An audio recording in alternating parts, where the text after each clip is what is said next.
تو عزیز دوستو، یہ تمام چیزیں جو مرکز کے ذریعے سے ہم کر رہے ہیں، یہ تمام چیزیں بیکار ہو جائیں گی. یہ تمام چیزوں کا کوئی فائدہ نہیں رہے گا اگر نیک لوگ اس میں نہ جڑیں، پاک نفوس اس میں نہ جڑیں، للہ محنت کرنے والے نہ جڑیں. تو یاد رکھ لیجئے، ہمارے کورسز کا مقصد صرف آپ کو کورس پڑھا کے سرٹیفکیٹ دے کے بھیجنا نہیں ہے. یہ تو بہت سارے لوگ کر رہے ہیں، بہت سارے ادارے اس کے پیچھے لگے ہیں. ہم یہ کام نہیں کرنا چاہتے. ہم یہ چاہتے ہیں کہ لوگوں کو پڑھائیں اور لوگوں کے اندر اتنا جذبہ پیدا کریں جس کے ذریعے سے وہ دین کی خدمت میں میدان میں اتریں. دین کی خدمت جو اشد ضرورت ہے آج عزیز دوستو، حالات انتہائی دگرگون حالات ہیں. وہ کوئی نارمل حالات نہیں ہیں، کوئی ویسے حالات نہیں جو آج سے 10 سال پہلے رہے نا. عزیز دوستو، حالات بدل گئے ہیں، حالات بڑی تیزی سے بدل رہے ہیں. اور آج ہندوستان کا مسلمان ایک ایسے موڑ میں کھڑا ہوا ہے کہ وہ اپنی آنے والی زندگی کے لیے ایک بہترین فیصلہ لیں. لیکن افسوس کی بات یہ ہے کہ آج بھی ہماری امت بہت بڑی گہری نیند میں سو رہی ہے. بہت سارے ایسے ہیں جو انہیں اس تعلق سے کچھ پتہ ہی نہیں، وہ سمجھیں کہ کہیں اور کھوئے ہوئے ہیں اور معاملہ کچھ اور ہی چل رہا ہے. تو عزیز دوستو، اس ایسے موڑ میں کھڑے ہیں کہ جہاں پر ہم کو صرف اور صرف دین ہی بچا سکتا ہے. یاد رکھ لیجئے، کوئی پولیٹیکل پارٹی آپ کو بچانے کے لیے نہیں آئے گی، کوئی اڑوس پڑوس کے لوگ آپ کو بچانے کے لیے نہیں آئیں گے، کوئی بھی چیز آپ کو بچانے کے لیے نہیں ہے اس دنیا میں. یاد رکھ لیجئے، اگر کوئی بھی چیز آپ کو بچا سکتی ہے تو وہ ہے آپ کا دین. یہ ہے اسلام کی یہ شناخت. اسلام اور یہ ایمان ہی ہے جو ہم کو بچانے والے ہیں. ان تنصروا اللہ ینصرکم، اگر آپ اللہ کی مدد کرو گے تو اللہ آپ کی مدد کرے گا. معنی یہ کہ اللہ کی دین کی آپ مدد کریں گے تو اللہ آپ کی مدد کرے گا. تو عزیز دوستو، اصل میں یہ دیکھیے، یہ حالات بدلے کیوں ہیں؟ یہ اللہ نے بدلایا ہے. اور اللہ شر محض نہیں چاہتا. ہم نے تقدیر میں پڑھا ہے کہ اللہ سبحانہ و تعالی شر محض، صرف شر نہیں چاہتا. ہر شر جو ہم کو شر نظر آتا ہے، اس کے پیچھے خیر کے بہت سارے دروازے ہوتے ہیں. تو یہ جو حالات بدلے ہیں، جو ہم کو ظاہری طور پر شر نظر آتا ہے، اس میں بہت سارے خیر کے پہلو ہیں، بہت سارے ایسپیکٹس اس میں اچھائی کے ہیں. اس میں بہترین اچھائی کے پہلو یہ ہے کہ اللہ آپ تمام کو، ہم سب کو اللہ سبحانہ و تعالیٰ دین کی طرف دھکیل رہا ہے. دین کی طرف دھکیل رہا ہے کہ چلو اب یہی ایک چیز ہے جہاں آپ کو اپنے آپ کو بچانا ہے. یہی ایک چھت ہے جو بچی ہوئی ہے، جہاں پر آپ جائیں اپنے آپ کو بچائیں. کوئی دوسری چھت آپ کو بچائے گی نہیں، صرف دین ہی آپ کو بچانے والا ہے. اللہ کی محبت اور اللہ کے رسول کی محبت، یہ ایمان، یہ تقوی، یہ استقامت، یہی چیزیں ہیں جو آپ کو بچانے والی ہیں. ورنہ کوئی چیز ایسی نہیں ہے جو آپ کو بچا سکتی ہیں.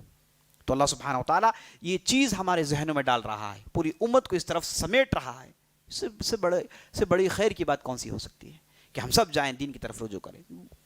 بھٹکے ہوئے تھے، بھولے ہوئے تھے، غفلت میں پڑے ہوئے تھے، اپنے اپنے دنیاوی کاموں میں لگے ہوئے تھے، لیکن اللہ نے ہمیں ایک جگہ سمیٹنے کے لیے اللہ نے حالات کو بدلا ہے. تو ہم ان چیزوں کو سمجھے اور دین کی طرف آگے بڑھ جائیں اور دین کے ہو کر رہ جائیں اور دین کی خدمت اپنی زندگی کا شیوا بنا لیں. آپ کو پتہ ہونا چاہیے کہ یہ جو اسلام کے جو دشمن ہیں، مسلمانوں کے جو دشمن ہیں، انہوں نے یہ مقاصد ایسے ہی حاصل نہیں کر لیا ہے. آؤٹ آف بلو یہ چیزیں ان کو نہیں مل گئی. اس میں انہوں نے اخلاص کے ساتھ محنت کی. جو بھی ان کا عقیدہ ہو، جو بھی وہ باطل عقیدہ ہو، عقیدہ باطل، اس میں کوئی شک نہیں، لیکن یہ باطل عقیدے میں ان کے اندر یہ جو ثبات قدمی، یہ پختگی، یہ بالیدگی جو ان کے اندر جو پیدا ہوئی، اور اس کے اندر جو اخلاص ہے، اپنے اس باطل عقیدے کے لیے جو اخلاص ہے. ان میں سے کوئی آدمی پیسوں کے لیے کچھ نہیں کرتا، کوئی آدمی دنیاوی شہرت کے لیے نہیں کرتا.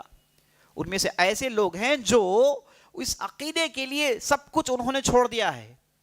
انہیں اپنے خاندان کو انہوں نے چھوڑ دیا ہے، اپنے فیملی کو انہوں نے چھوڑ دیا. کتنی ایسی عورتیں ہیں جنہوں نے اپنے پورے کے پورے خاندان کو چھوڑ دیا اور وہ ایک اکیلی ہو کر اس عقیدے کے پرچار میں لگ گئی.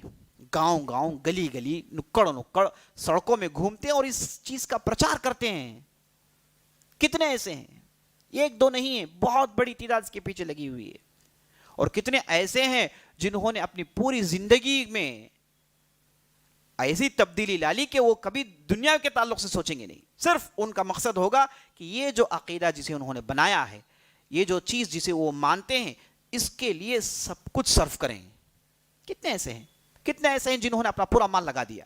کتنے ایسے ہیں جن کے پاس جتنی بھی دولت تھی سب کچھ لگا دی؟ یہ سب کچھ عزیز دوستو کس کے لیے؟ باطل کے لیے.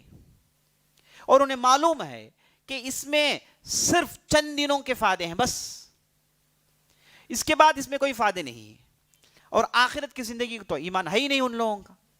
تو یہ جو بھی کر رہے ہیں ایک قسم سمجھیے کہ ایک قسم کی کوشش ہے اپنے آپ کو جوڑنے کے لیے بس.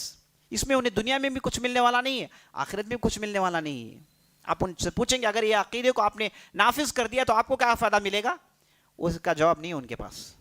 وہ کوئی ایک ایکسٹرا اسپیشل فائدے کے انتظار میں نہیں ہے، بس ان کو کرنا ہے، یہ ان کے ذہن میں ڈال دیا گیا اور اس کے لیے لگے ہیں. عزیز دوستو، اس کے برعکس برخلاف آپ اس اسلامی عقیدے کو پڑھتے ہیں، آخرت کے ایمان کو پڑھتے ہیں، دنیاوی زندگی کی اس کی غیر حقیقت ہونے کو پڑھتے ہیں، تو عزیز دوستو ہم اور آپ کے دل میں تو ایسا جذبہ آنا چاہیے کہ ہم سب کچھ اللہ کے لیے دے دیں. اور آپ نے اسلام کی اگر آپ اسلام کی جو ہم کورس پڑھیں گے تو اس میں آپ دیکھیں گے اسلام کا معنی استسلام کا معنی اپنے آپ کو آپ مکمل طور پر سرنڈر کریں، آپ کا تن من دھن مال سب کچھ سرنڈر کریں. یہ آپ کا دین آپ سے چاہتا ہے. یا ایھا الذین آمنوا ادخلوا فی السلم کافہ، ہے لوگوں جو ایمان لائے وہ دین میں مکمل طور پر داخل ہو جاؤ، دین میں مکمل طور پر. یعنی وقتی نہیں کہ بھائی میں ایک چھوٹا سا کورس کروں گا اور اس کے بعد معلومات جمع کر لوں گا اور اس کے بعد میں غائب ہو جاؤں گا. یہ وقتی طور پر نہیں عزیز دوستو. اسلام یہ کوئی موسم نہیں ہے، یہ کوئی ٹیمپروری حل نہیں ہے. اسلام زندگی ہے، زندگی. اور ہم کو چاہیے کہ اس اسلام کو اپنی زندگی میں لائیں.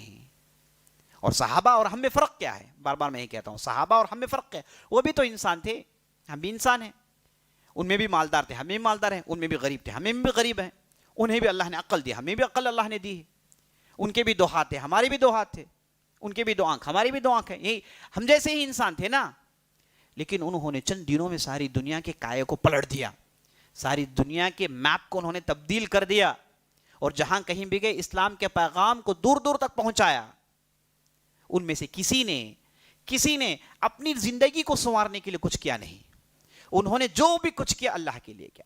تو فرق کیا ہے عزیز دوستو؟ فرق یہ ہے کہ انہوں نے قربانی دی. ہم وہ ہیں قربانی دینے کے لیے تیار نہیں ہیں.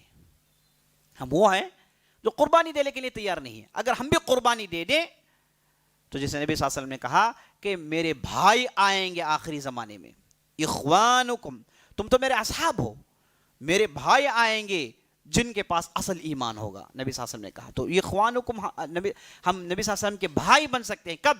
ہمارے پاس بھی وہ قربانی کا جذبہ ہو جائے.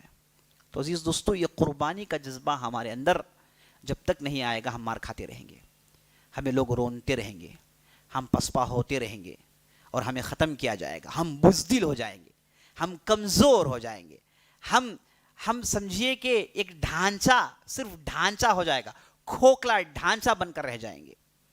یاد رکھ لیں، عزت ہے تو اسلام کی چوکٹ میں، بلندی ہے تو ایمان میں. عزت، آبرو، حفاظت اگر ہے تو یاد رکھ لیجیے اسلام ہی کے پاس.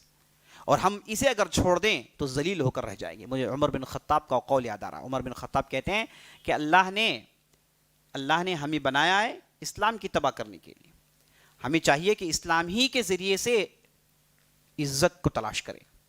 اگر ہم نے اسلام کو چھوڑ کر کسی دوسری جگہ عزت تلاش کرنے کی کوشش کی، اللہ ہمیں ذلیل کر دے گا، اللہ ہمیں ذلیل کر دے گا. عزیز دوستو، وقت کا تقاضا ہے کہ ہم میں سے لوگ اٹھیں اور قربانی دیں. قربانی کا ٹائم آ گیا ہے. ہم میں سے ہیں بعض لوگ قربانی دیتے ہیں لیکن ان کے پاس ڈیڈیکیشن نہیں ہے. ان کی مثال تو ایسی ہے کہ وہ ایسی محنت کرتے ہیں کہ وہ بینجیاں ڈال رہے ہیں، جہاں کہیں بھی ڈالیں بینجیاں ڈال رہے ہیں. بس اس میں عقل مندی ہے کیا؟ یا پھر آپ ایک بینجی ڈالیں، اس میں پانی ڈالیں، اس میں سے درخت نکالیں اور اس میں سے پھل نکالیں اور وہ پھل کو کھائیں. کس میں عقل مندی ہے؟ یہ جس نے جہاں کہیں بھی بینجی ڈالی اس نے تو محنت کی لیکن اس کے پاس ڈیڈیکیشن نہیں تھا، اس کے پاس وہ ثابت قدمی نہیں تھی، اس کے پائے استقلال میں ہے نا، وہ پائے استقلال میں جنبش نہیں تھی، وہ ڈٹا ہوا تھا. ایسے ہی موقع پر عزیز دوستو آپ کو ریزلٹس ملتے ہیں. تو ہم قربانی دینے کے لیے تیار ہوں اور ڈیڈیکیشن کے ساتھ قربانی دیں، للہ قربانی دیں. اگر ہم قربانی دینے کے لیے نہیں تیار نہیں ہیں عزیز دوستو، یاد رکھ لیجئے ہمارے ساتھ یہی کچھ ہوگا جو ہو رہا ہے. تو یہ چند باتیں آپ اپنے ذہن میں رکھیے، چند باتیں آپ دیکھیے. اور دین سیکھنا اور سکھانا یہ ہمارے زندگی کا مشغلہ ہونا چاہیے، کیونکہ دین ہی سے ہم کو سکت ملتی ہے، دین ہی سے ہم کو وہ ریفریشمنٹ ملتا ہے، دین ہی سے ہم کو طاقت ملتی ہے، دین ہی سے ہم کو جذبہ ملتا ہے. اور اللہ کے کلام ہی سے ہم کو آخرت اور دنیا کی حقیقت کا پتہ چلتا ہے. تو یہ دین کا علم ہے. صحابہ کی خوبی یہ تھی کہ ان کے پاس علم حاصل کرنے کا ایک سلسلہ موجود تھا. عمر بن خطاب رضی اللہ عنہ جب مدینہ آئے تو جب بازار جاتے تھے تو اپنے ایک ساتھی کو کہتے تھے کہ عتبان بن مالک سے کہتے کہ آپ میری جگہ جائیں, اور وہ بازار چلے جاتے. دوسرے دن یہ مجلس میں آتے نبی صلی اللہ علیہ وسلم کے, اور عتبان بن مالک بازار چلے جاتے, تو ایک دوسرے سے وہ علم حاصل کرتے رہتے تھے. تو صحابہ وہ ہیں جنہوں نے قرآن کا علم حاصل کیا. تو علم کا سلسلہ باقی رکھنا چاہیے. دیکھیے نبی صلی اللہ علیہ وسلم حدیث میں کیا کہا, الدنیا ملعونہ ملعون ما فیہا الا ذکر اللہ وما والاہ او عالما او متعلما. دنیا لعنت بھری, یعنی لعنت سے مراد ادھر دنیا مذموم ہے, دنیا کی کوئی اہمیت نہیں ہے, دنیا کی مذمت ہے, دنیا میں کوئی بھی چیز فائدہ دینے والی نہیں ہے, سب میں اللہ کی لعنت بھری پڑی ہوئی. اس میں کہیں پر بھی اللہ نے اپنے لیے کچھ رکھا ہی نہیں ہے سوائے اللہ کے ذکر کے, سوائے اللہ کے ذکر کے. قرآن, نماز, یہ جو اللہ کی یاد, یہ جو ایمان اور تقوی استقامت کی باتیں, یہی ایک چیز ہے جس میں اللہ نے برکت ڈالی ہے. بقیہ پوری دنیا لعنت سے بھری ہے. یہی جس سے اگر آپ کے دوسرے بھی کام اللہ کے ذکر سے جڑ جائیں تو اس میں بھی برکت آ جائے گی. اور اس کے بعد نبی صلی اللہ علیہ وسلم نے کہا او عالما او متعلما, جو آدمی سیکھتا ہے اور سکھاتا ہے, یہ وہ گروپ ہے جو اللہ کی لعنت سے بچی ہوئی ہے. بقیہ پوری جگہ اللہ کی لعنت ہے. تو عزیز دوستو, یہ دنیا کی کوئی حیثیت نہیں. ہم اس کے پیچھے چلیں گے تو دھوکہ ہی کھائیں گے. جو اس کے پیچھے چلتا ہے وہ دنیا تو حاصل نہیں کرتا بلکہ ذلیل ہوتا ہے, اور جو دین کے چلتا ہے اسے دنیا بھی مل جاتی ہے. تو عزیز دوستو, ہم اور آپ کو چاہیے, اور میں آپ کو اس کورس کے اختتام میں آپ کے سامنے یہ نصیحت عرض کرتا ہوں کہ آپ اس علم کے سلسلے کو باقی رکھیے, اور اس کے بعد قربانی دینے کا جذبہ ہمارے اندر پیدا ہونا چاہیے. اسی سے عزیز دوستو دین کی خدمت ہو سکتی ہے. اور اس کے بعد یہ جو دنیا کے علوم جو ہم سیکھتے ہیں, اسے بھی ہم کو چاہیے کہ ہم دین کی خدمت میں لگائیں. آپ کا آئی ٹی میں ہونا, آپ کا فلاں میں فلاں ہونا, یہ سب چیزیں یاد رکھ لیجیے, اگر آپ نے اس سے دین کی خدمت میں نہیں لگایا تو اس میں برکت نہیں ہے, یہ بھی اللہ کی لعنت سے بھری پڑی ہے. تو یہ چند باتیں تھیں نصیحت کی جو میں آپ کے سامنے عرض کرنا چاہتا تھا.